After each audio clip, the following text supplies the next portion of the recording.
Welcome to the Florida Bar Podcast, where we highlight the latest trends in law office and legal practice management to help you run your firm. Brought to you by the Florida Bar's Practice Resource Center. You're listening to Legal Talk Network. Hello, welcome to the Florida Bar Podcast, recorded from the 2019 Florida Bar Annual Convention in Boca Raton, Florida. This is Laurence Colletti, and I'm the host for today's show. I'm standing in here for Christine Bilbrey and Carla Eckhart, your regular hosts, and so hopefully I do a good job here. But fear not, I have a wonderful guest joining us today. I have Mr. Howard Rosenblatt joining us. How's it going today, sir? It's going very well. All right, so you just presented at a presentation session called Chapter 9 and Prepaid Legal Insurance Plans, a Florida attorney's gateway to increase clientele and revenue. So that's a very long title. Did you come up with that? No, somebody else came up with that, but I accepted it as a valid title. You accepted the challenge? Yes. Okay, well, before we get into the nature of your presentation within there, let's learn a little bit more about you for the benefit of our audience. Where do you work? What do you do? I have pretty much of a full-time law practice. I am of counsel to Bogan, Munns & Munns, or my firm is of counsel to Bogan, Munns & Munns. I also have a partnership interest in an insurance agency and in a financial services firm, both of which I did primarily until 2014 when I retired, sort of. And I designed myself to try to, I plan to focus primarily on the practice of law, which had been a side source of business for me while I was in the other businesses. So your legal work was a side hustle? Yeah, I graduated from law school back in 1982 or 81, and I already had two full-time businesses, and so it was a question of easing it into my schedule and my lifestyle, which I did, but I was making a better living in the other two businesses, so I didn't want to give them up. And then in 2014, I decided it was a good time to just step those down. I have a partner that's worked with me for 12 years in the insurance business and the 3-year partnership in the financial services business. Now, as I understand it, your part of the presentation, you cover both the Chapter 9 and the Chapter 642. So could you explain to us the differences and distinctions of those? Sure.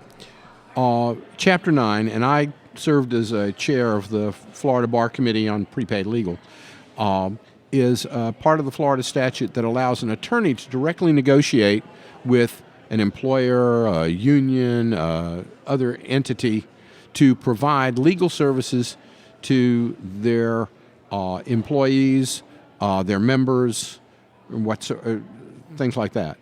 Chapter 642 is the Florida insurance statute, which allows an insurance company to sell prepaid legal insurance to consumers. And they can do it by a group or they can do it individually. And we have carriers in Florida that do both. Those are the distinctions. And I am currently the president of Florida Lawyers Legal Insurance Corporation and the Florida Legal Insurance Plan, which promotes prepaid legal insurance products. FLIP, Florida Legal Insurance Plan, is an insurance company licensed with the state of Florida. So under our current state of the legal profession, most clients hire an attorney. They pay, the rates, that the lawyers are asking for. And so I guess my first opening question, and I think this is part of your presentation, why legal insurance? Why do we need it? Well, because I would disagree with your first presumption. Okay. I think a substantial portion of the public doesn't hire attorneys. They try to represent themselves in matters that are beyond their skills, and they do that because of fear that they cannot afford legal services, and because they're not poor enough to qualify for pro bono legal services through legal aid, and because they aren't rich enough to, in their opinion, to afford a lawyer, and aren't poor enough to qualify for government-assisted legal services. Many of them opt to go with the reason we want legal insurance to be available is so that people can have affordable access to the legal system. If you only have to pay $20 a month or $25 a month, and you're guaranteed access to an attorney for free legal consultation, for a will, for traffic offense defense, I mean, that's $300 a year or less for all those benefits. It's a bargain. And I think the consumer would realize that if it was made well known to him or her. So just in lines of the typical, like my understanding of insurance, obviously with auto, have an auto insurance plan. And so, pay a premium and you have a certain amount of coverage. And then at some point, if something happens to you, get in an accident, you have to pay a deductible, then you get covered up to a certain amount. And so my guess is that legal insurance works in a similar way. So when you say $20 or $25 a month, are you required to carry it for a period of time before the rights to legal representation vet? In most cases, the answer is no. However, in the case of, for example, divorce, yes, you have to carry it for at least 6 months because we don't want somebody to say, oh, I think I'll get a divorce. Let me go get legal insurance now. But for things that you would not have notice of, then no, the coverage is immediate. Not only that, the deductible is $0. You get the consultation with an attorney without having to pay up front anything. Now, there may be copays depending on the type of litigation. But in most cases, the legal fees are 100% paid by the insurance carrier. What you do have to pay is the costs. So if you have to go to court, the $400 filing fee, that's your responsibility. The $300 to $500 an hour that the attorney charges, that's the insurance company's responsibility. You don't pay that. So let's talk about the types of legal matters that are covered by this type of insurance. So you talked a little bit about family law, but what are some of the other areas of law? You get a free will up to once a year. If you have family coverage, that's 2 wills, you and your spouse. You do not give wills to your children, even though they would be covered for like a traffic accident. We would also cover adoption. Would also cover non-contested divorce, misdemeanors, some felonies, DUI. Those are all covered, and virtually none of them have an out-of-pocket expense, but they have a cap on them, which is to say, the insurance companies say up to 12 hours, up to 20 hours. Beyond that, it's your responsibility. Any notable carve-outs that are specifically not covered by this type of insurance? Notable carve-out. Well, conflict of interest is clearly a carve-out. So if I've represented somebody that you're trying to sue, I can't represent you. The other carve-outs really are, in terms of major carve-outs, beyond conflict of interest, would be certain types of litigation which is just not covered because it's too massive to deal with. In some cases, we could handle defense, but not plaintiff. But generally speaking, we don't cover personal injury. Okay? And the reason for that is because 4 million lawyers advertise on TV that just call them. They don't have to pay up front, and they'll give you personal injury defense, so we don't have to do that. What we're trying to cover are the things that, like real estate closings and wills and trusts and healthcare surrogates, things that people need but feel they can't afford because they think the attorney's too expensive. So insurance, as a general matter, serves one of two or both functions, cost shifting. So it makes something that's very expensive more affordable just by sharing costs. So it spreads that around. But it also does risk shifting, which is why a lot of people carry, well, that's why you carry auto insurance. You spread the risk. Most drivers will not get in an accident, but some do. And to that degree, the money that's pulled up will pay for those accidents, even if the person's not at fault and their car gets totaled. So cost shifting, risk shifting, and you're telling me from the client side of this insurance bargain, that's a good deal. So they're paying less. So I think I know the answer to my question. In terms of the cost shifting, if the client is saving money, getting legal representation, that must mean that the lawyer is losing money providing it. The lawyer is agreeing to a discounted fee. Okay. Which is to say... So that's a yes, at least initially. Well, it depends on your perspective. Well, I'm looking at it from the dollars and cents perspective. Okay. So if my normal rate is $300 an hour, and the insurance company's going to pay me $100 an hour, I'm basically giving up $200 an hour for the acquisition of a client that I might not have had otherwise. I see.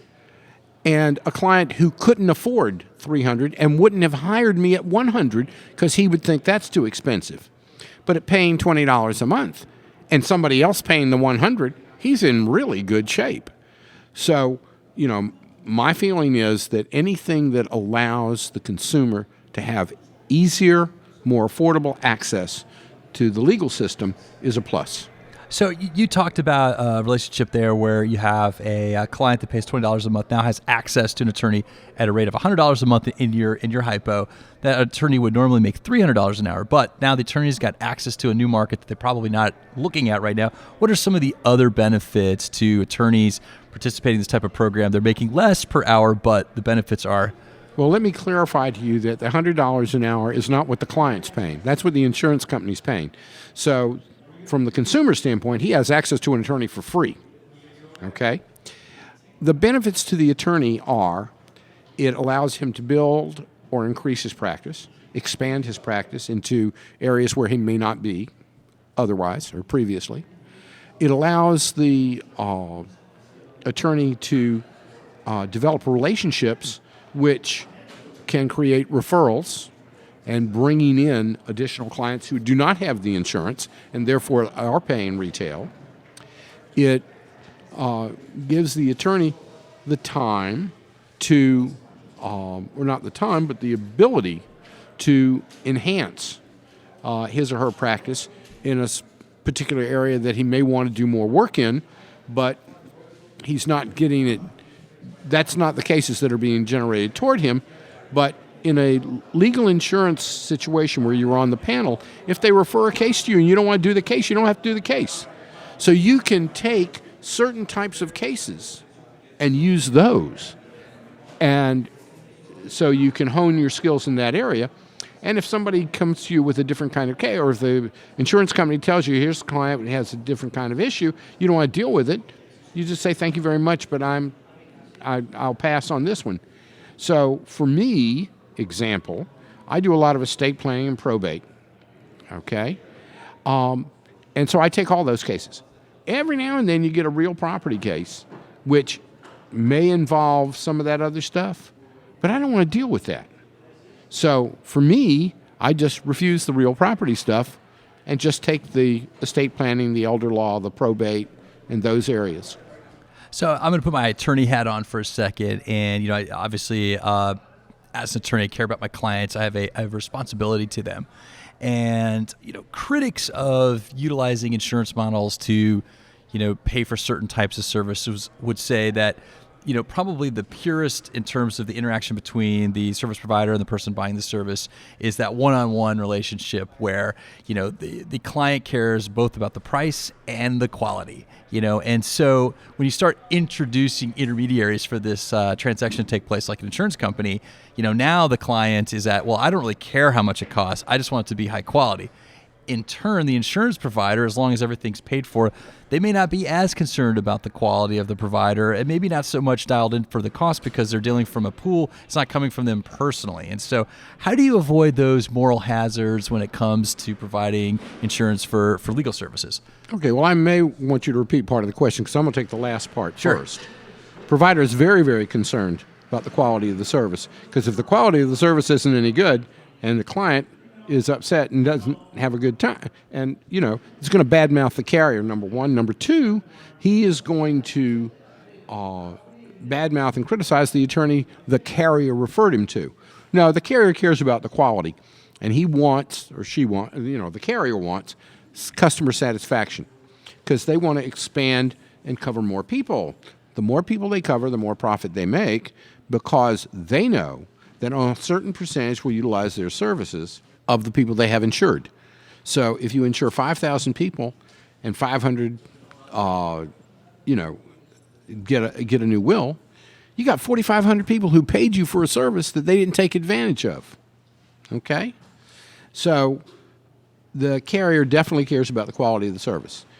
Your second question about the customer caring about the cost, yes, he does. And the reason he cares about the cost is because some of the costs are his. Costs are his. Fees are not. All the insurance company's paying for is the lawyer's fees. Lawyer not paying for the court costs, deposition costs, photocopying costs, all those other costs are paid by the consumer. So the consumer does have, a dog in the fight, as the expression goes. Now, in terms of like some of the more fixed costs, but but obviously in that transaction, the highest costs are going to be the lawyer's time. So in the typical billable model, the hourly rate, the attorney is going to be racking up at a billable hour rate, and that is going to be your most expensive component of legal representation, not necessarily court fees, and not necessarily a deposition, kind of a one and done thing. But the attorney's, time, which goes on, is going to be your largest part of the bill, generally speaking. And so, kind of getting back to that moral hazard there, if the client's like, I pay $20 a month, I get this, I get the service provided for me. What's the incentive? I mean, what's the incentive for them? And they don't really care what it costs, let's say, the insurance provider. No, but the attorney cares what it costs, because the more time he puts in that he's making less money than he could make otherwise, is a loser for him. So the attorney functions as the backstop to keep costs down, because the attorney only wants to invest 3 or 4 hours doing these things rather than 13 or 14 hours. Because the insurance carrier is not going to pay for 14 hours. The insurance carrier knows how long it should take to do a will, how long it should take to do a trust, how long it should take. And you start billing the insurance or telling the insurance company you took 17 hours, and they're going to start looking at you and saying, you're not going to be on the panel anymore because you're not efficient. So that's probably the safety measure. No, the clients may not care, but the attorney cares and the company cares, and they keep an eye on each other. So I'm going to ask you one more difficult question, just because I'm very interested, and thank you for humoring me. I think some critics of health insurance, when one of the relationships they criticize, similar to what we're talking about, is between the insured and the provider of healthcare insurance. And when you separate them, you lose that control on quality and cost a little bit. It goes through an intermediary at the insurance company, and as a result, some people theorize that that's why one driver of these, you hear about these horrendous costs of surgery. This surgery costs $50,000. This, surgery costs $75,000. And the critics of it say there's no way a surgery, if you just billed directly, would cost $50,000 or $75,000, because there's no way a doctor could get it. There's no mechanism to pay for it. So my question to you is, let's say this becomes very popular, where most people are receiving their legal services being provided through insurance. Are you worried about the overall costs being driven up to a point where it's unsustainable if you go direct? No. Okay. I'm not, and I'll tell you why. Because lawyers determine their fees based on what it costs them to run their operation, plus the amount of profit they want to get. And I don't think that's going to change. The problem with medical procedures and why those costs are jacked up is because the government's put so many regulations in that doctors have to hire 2 or 3 people who are non-medical people to do all the record keeping, to do all the reporting, to do all this. I don't see that happening in law. Now, I'm going to push back on that. How do you see that not happening in law? I mean, aren't most of our legislatures or a good number of attorneys as well? Which is why I don't see it happening in law. Okay. I just know when you get a bunch of lawyers in the room, sometimes problems get more complicated than when they started. But well, that's your subjective opinion. That's I'm not true. Sure I definitely ejected. I go to bar meetings every year, and we seem to work things out. Okay, fair enough. Well, so all right, I want to give you an opportunity to answer this last question here, the last substance question. And so during our pregame, when you and I sat down together before this interview, you talked about one of the issues you addressed, or one of the questions you addressed in your presentation, was how to make legal insurance profitable for the attorneys. And so I wanted to, in closing up on this, I just wanted to give you an opportunity to speak on that. And that's fine. And I think that one of the things that I would remind you is the other thing I said was the primary thing is to provide access to the legal system for people who are not poor enough to qualify for legal aid and not rich enough to qualify. Okay? And in order to make that real, attorneys have to be incentivized to provide this service. For me, it's an ethical issue. I think that it's a moral. Lawyers have the keys to the courthouse just like doctors have the keys to the hospital. I know how I feel when I have to go to the hospital, and unfortunately I've had to go a few times in my life. I want people who need to go to the courthouse to not be dissuaded from what they rightfully should do because of fear of costs. And my expectation is that if we offer prepaid legal insurance, they could do that. Now, in order to do that, you have to have enough people on the panel to offer that service. So the way you incentivize them is A, you pay them something. B, you advertise their services. C, you let them know that their ability to get referrals from from their insured's clients for non-insured's people will generate revenue for them. If they do a good job for the insured client, they will get a reference more often than not. And it may take 6 weeks, it may take 6 months, it may take 2 years. I have an email from somebody who said, I did work for them about 3 years ago, and would I be able to see them? And of course, I'm down here in Boca at the conference. I won't be back till next week. In the interim, I got a phone call from somebody last week who said that she was referred to me by them. Now, mind you, I haven't seen them in 5 years, but she was referred to me by them, so I did some legal work for her. My answer to you is that you remind attorneys that they're either building their practice, then they can use more clients. If you're working a 200-hour billable week, okay, then you don't have time to do this. Most attorneys do not. Okay? So most people want to grow their practices, and the easiest way to grow it is by attracting new clients. The easy way to attract new clients is to make it attractive for the new client to come. Prepaid legal insurance makes it attractive for the new client to come. All right. Well, it looks like we've reached the end of our program. I want to thank Howard for joining us today. Thank you, sir. You're welcome. So, and if our listeners, if they have questions or they wish to follow up, how can they find you? Okay. This is Howard Rosenblatt. I am of counsel to Bogan, Munns & Munns. We have a website. Okay. So you can find me there. But you can also contact my office in Gainesville at 352-373-7100 or my email, howard@hmrpa, that's P as in Paul, A as in Allen, law.com. That's all the time we have for this episode of the Florida Bar Podcast. Thank you to our listeners for tuning in. If you like what you heard, please rate and review us in Apple Podcasts, Google Podcasts, Spotify, or best yet, your favorite podcasting app. I'm Laurence Colletti. Until next time, thank you for listening. Thanks for listening to the Florida Bar Podcast, brought to you by the Florida Bar's Practice Resource Center and produced by the broadcast professionals at Legal Talk Network. If you'd like more information about today's show, please visit LegalTalkNetwork.com, subscribe via iTunes, Google Podcasts, Spotify, and RSS.